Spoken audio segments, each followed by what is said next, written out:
Se você acha que excretar é fazer o número 2, você está muito errado.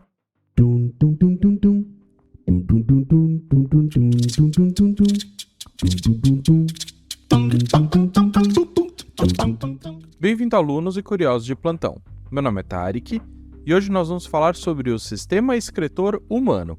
O sistema excretor ele é um conjunto de órgãos e estruturas responsáveis por filtrar o sangue humano e eliminar substâncias em excesso que podem ser tóxicas para o organismo. Essas substâncias, elas geralmente são resultantes de reações químicas que vão acontecer dentro das células do corpo humano durante os processos metabólicos, como respiração celular. Por exemplo, o sistema excretor ele também é responsável pela homeostase do organismo, ou seja, pelo equilíbrio químico interno que vai controlar a quantidade de água e de sais minerais, fazendo todas as etapas metabólicas do organismo sejam realizadas de uma forma correta. O nome dado para as eliminações de substâncias tóxicas do organismo se chama excreção. Logo, a gente pode falar que aquilo que está sendo jogado para fora do corpo é chamado de excretas.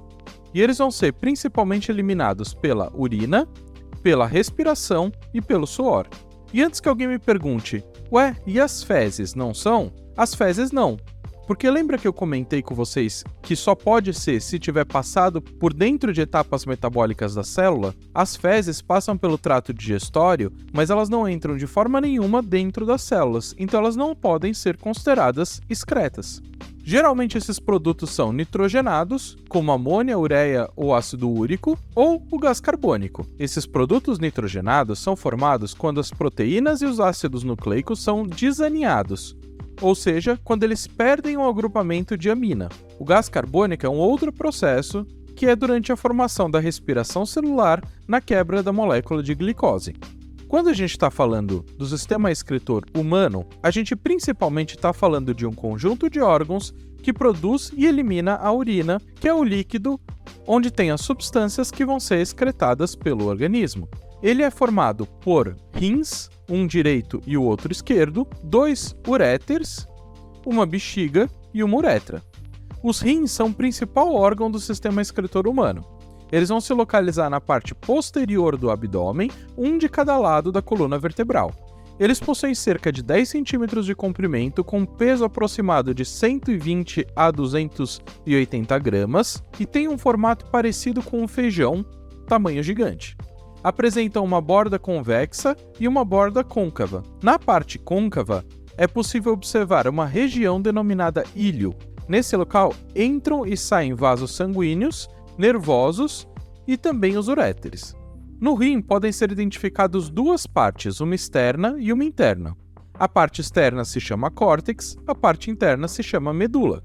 As unidades funcionais do rins são chamadas de néfrons. Os néfrons são estruturas funcionais dos rins, responsáveis pela filtração do sangue e por todo o processo de formação da urina.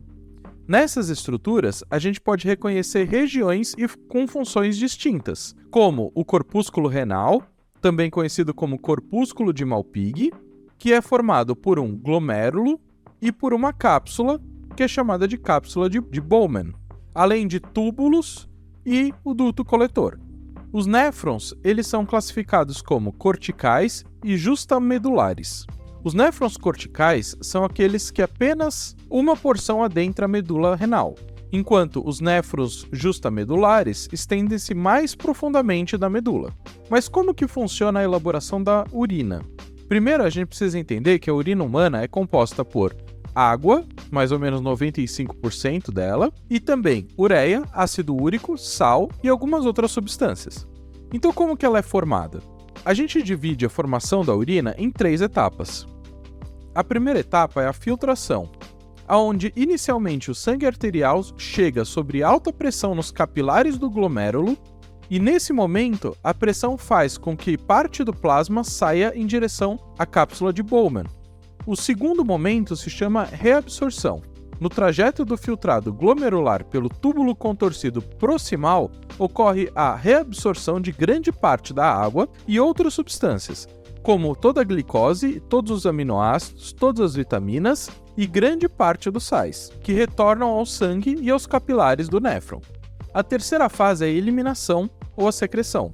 Primeiro, a urina ela é trazida pelos uréteres acumulando-se na bexiga, até enchê-la. Depois vai ocorrer o esvaziamento da bexiga através da uretra.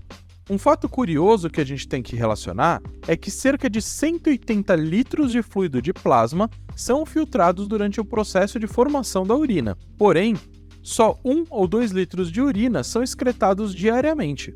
Só para você ter uma ideia da quantidade de reabsorção que acontece durante todo esse processo.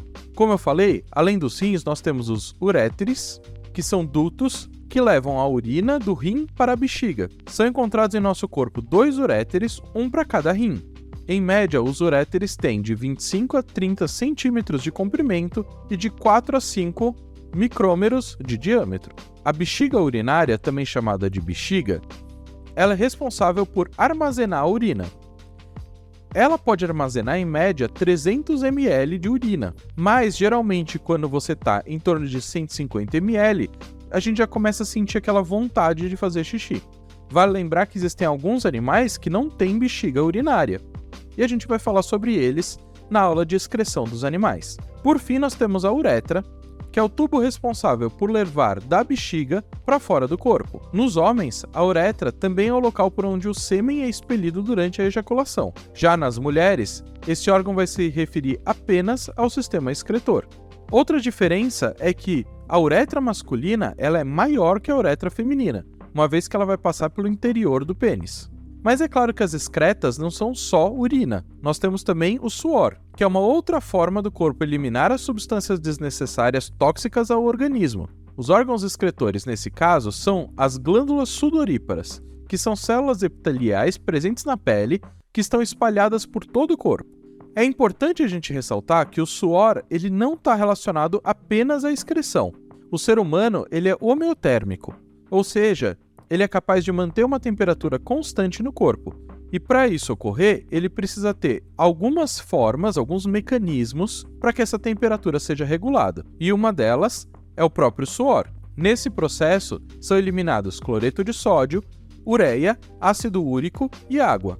Também temos a respiração, que é capaz de expelir excretas. O gás carbônico, como eu comentei anteriormente, ele é um produto final do metabolismo de lipídios e de glicídios no processo de respiração celular, e ele é expelido através do sistema respiratório. Eu espero que vocês tenham gostado do vídeo, não se esqueçam de curtir e compartilhar, e lembrem-se que toda semana temos um novo vídeo para você saber um pouco mais sobre a biologia. Então se inscreve no canal e ativa o sininho para sempre receber novas notificações. Muito obrigado!